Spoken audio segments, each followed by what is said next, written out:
ಮುಂದಿನ ಸುದ್ದಿಯನ್ನು ನಾವು ನೋಡ್ತಾ ಹೋಗೋದಾದ್ರೆ 2028ರ ಚುನಾವಣೆಗೆ ನಿಖಿಲ್ ಕುಮಾರಸ್ವಾಮಿ ಸ್ಪರ್ಧೆ ಎಲ್ಲಿಂದ ಮಾಡ್ತಾರೆ? ಮಂಡ್ಯ, ಚನ್ನಪಟ್ಟಣ, ರಾಮನಗರ ಬಿಟ್ಟು ಬೇರೆ ಕ್ಷೇತ್ರಕ್ಕೆ ಹೋಗ್ತಾರಾ?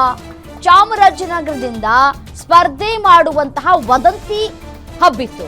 ಈ ವದಂತಿ ಬೆನ್ನಲ್ಲೇ ನಿಖಿಲ್ ಕುಮಾರಸ್ವಾಮಿ ಸ್ಪಷ್ಟನೆಯನ್ನ ಕೊಡ್ತಾ ಇದ್ದಾರೆ. ರಾಮನಗರ ಬಿಟ್ಟು ಹೋಗುವ ಪ್ರಶ್ನೆಯೇ ಇಲ್ಲ ಅಂತ ಹೇಳಿದ್ದಾರೆ ನಿಖಿಲ್.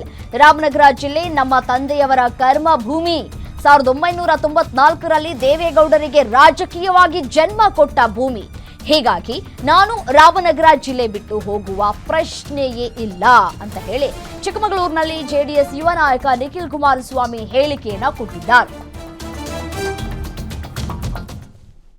ರಾಮನಗರ ಜಿಲ್ಲೆ ನಮ್ಮ ತಂದೆಯವರ ಕರ್ಮಭೂಮಿ.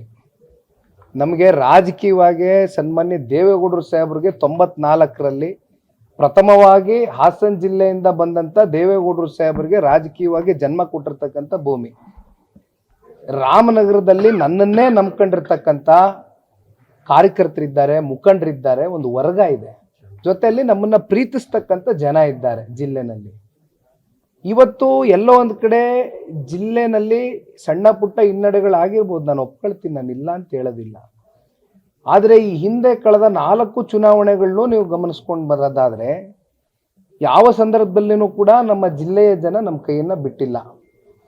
ಆದರೆ ಇವತ್ತು ಬೇರೆ ಬೇರೆ ಕಾರಣಗಳಿಗೋಸ್ಕರ ರಾಜಕೀಯದ ಕೆಲವೊಂದಷ್ಟು ಸಂದರ್ಭದಲ್ಲಿ ಚುನಾವಣೆಗಳಲ್ಲಿ ಏರುಪೇರುಗಳಾಗ್ತದೆ. ಆದರೆ ಇವೆಲ್ಲವನ್ನು ಕೂಡ ಸಮಚಿತ್ತವಾಗಿ ಸಮತೋಲನವಾಗಿ ನಾವು ತೆಗೆದುಕೊಂಡು ಹೋಗಿ ಮುಂದಿನ ದಿನಗಳ ಲೆಕ್ಕ ನಾವು ದುಡಿದಿದ್ದೇವೆ, ಕೆಲಸ ಮಾಡಿದ್ದೇವೆ, ಸರ್ವಿಸ್ ಕೊಟ್ಟಿದ್ದೇವೆ, ಜಿಲ್ಲೆಯ ಜನತೆಯ ಸರ್ವಾಂಗೀಣ ಅಭಿವೃದ್ಧಿಗೆ ಶ್ರಮಿಸಿದ್ದಾರೆ ದೇವೇಗೌಡರ ಕುಟುಂಬ. ಹಾಗಾಗಿ ನಾನು ಆ ಜಿಲ್ಲೆನ ಬಿಟ್ಟು ಹೋಗ್ತಕ್ಕಂಥ ಪ್ರಶ್ನೆ ಇಲ್ಲ. ಇನ್ನು ಯಾವುದೇ ಕ್ಷೇತ್ರದಲ್ಲಿ ನಿಖಿಲ್ ಕುಮಾರಸ್ವಾಮಿ